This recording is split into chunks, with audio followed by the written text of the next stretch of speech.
Welcome to this puzzle session. Here is the puzzle for today.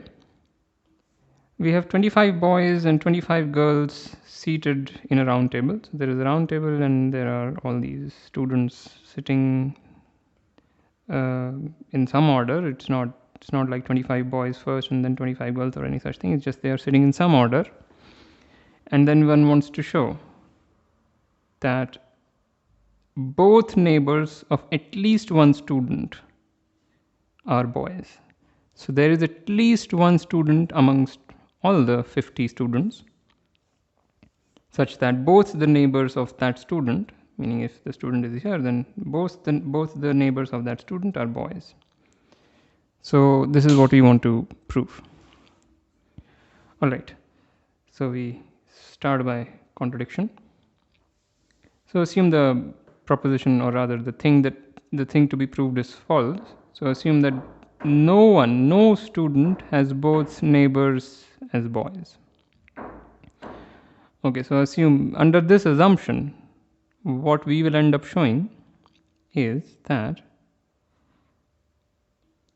we will show that no one has both neighbors as girls either.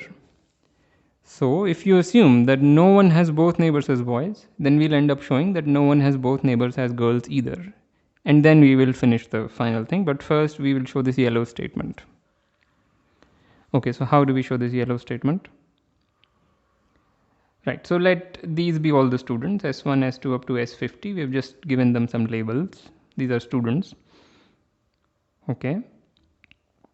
And let Ni denote the number of female neighbors of Si. So Si is some student and it has two neighbors, exactly two neighbors. So we are just counting the number of girl neighbors and calling that Ni. So clearly by the assumption that we have made that no one has both neighbors as boys, which implies that everyone has at least one female neighbor, we have this inequality. So each Ni is at least one because everyone has at least one girl neighbor. But here is the main point that I want to justify is this statement. So since each girl has exactly two neighbors, we have the total number of girl neighbors of everyone, basically sum up the number of girl neighbors of everyone, and that is twice the total number of girls. I want to justify this green statement. You perhaps see this, why this is happening, but I would like to give a very, very formal proof of it. And here is how it goes. So we will make something what is called a graph in combinatorics. Graph is, by graph I do not mean the xy plot of any function. Even if you don't know what is a graph, doesn't matter, but I'm just telling you that such a thing is called a graph. So I will justify the green statement. So what I will do is, I will make two blobs. So this one is smaller blob. So here I will put all the girls on the left side. So let's say some G1, G2 up to G25. And here on the right side, I will put all the students. All right. So what I will do is, I will join G1 with S1 if G1 is a neighbor of S1. If G1 is sitting adjacent to S1 in the round table. Similarly, if I will join G1 with S2 if G1 is a neighbor of S2. And similarly everything, and same for every other girl. So if I pick a girl, let's say GI, and pick a student SJ, then I will join an edge between GI and SJ if GI is a neighbor of SJ. So this is how I will join, and note that every girl will emanate two edges, because basically we are joining an edge between a girl, between the ith girl and jth student if they are neighbors. That's precisely how we are defining the edges. So since every girl has exactly two neighbors, after all the thing that the students are sitting on a round table, so every girl has exactly two neighbors. So every girl emanates two edges. In some, it could be some complicated, we don't know how exactly these edges land up on the right hand side, but every girl emanates exactly two edges. All right. Uh, so, so how many edges does a student SI emanate? By definition, every student emanates Ni edges. So okay, these are also pink. It's the same edges. So the number of edges that are coming out of S1 are Ni. Perhaps drawing this makes it confusing. So we know that there are N1 edges coming out of this guy, N2 edges coming out of this guy, and 3 edges coming out of this guy, and N50 edges coming out of this person, this student. So what we will do is count the total number of edges in two different ways. One way to count the total number of edges is from the left hand side. So since each girl emanates two edges, the total number of edges is 2 times the total number of girls.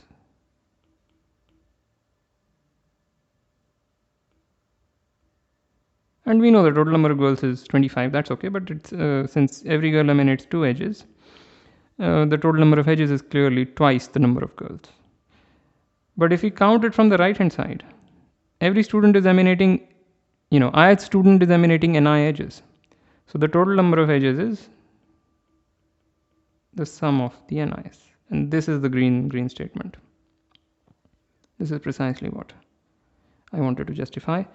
Okay, so we have justified this using this graph, and we know that the total number of girls is 25. So we get this is equal to 50.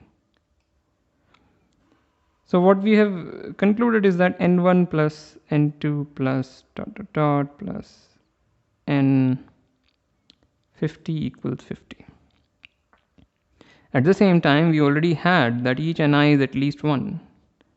So if you combine this with that, we conclude, we deduce that Ni equals 1 for all I. Which means everyone has exactly one girl neighbor. And this is the yellow statement, that no one has both neighbors as girls. And under the assumption that no one has both neighbors as boys, saying that each Ni equals 1, it means precisely that no one has both girl neighbors, right? In fact, everyone has exactly one girl neighbor is what we deduce. So if everyone has exactly one girl neighbor, then everyone has exactly one boy neighbor, because everyone has exactly two neighbors. So here is the final piece. We have a round table. Fix some student. Suppose that's a boy. I mean, there are 25 boys and 25 girls. So just put your finger on a boy. This guy has two neighbors. We know it has exactly one girl neighbor and therefore exactly one boy neighbor. Let's say on the left hand side of this guy there is a boy, on the right hand side there is a girl. It doesn't matter. You can left right is the same thing. Okay, now what about this guy? This has one boy neighbor already sitting here, so here we must have a girl because this has exactly one girl neighbor and exactly one boy neighbor. Okay, what about this girl? This girl has exactly one girl neighbor, but on this side there's already a boy, so this must be a girl. What about this girl? We already have a girl here and this has exactly one girl neighbor, so this must be a boy. So we will see that this pattern BBGG BBGG will be continuing, and similarly on the other side. So we deduce that the girls and boys, they are sitting in pairs. Two girls, then two boys, then two girls and two boys. This is how they are sitting in a circle. But then this means that there are an even number of girls and an even number of boys. Right? Since they are sitting in pairs, therefore there must be an even number of girls and an even number of boys. But that's a contradiction because there are only, in fact, there are exactly 25 girls and 25 boys. 25 is not an even number. So that's a contradiction. So we get a contradiction. And since we started with this assumption, this is all that we assumed, everything else is an inference. So this assumption must be wrong. This assumption must be wrong. And therefore, there must be one such person whose both neighbors are boys. Okay? So, very nice. As usual, like, comment, share, subscribe. I also have Patreon. The link is in the description below. Thank you for listening, and I'll see you next time.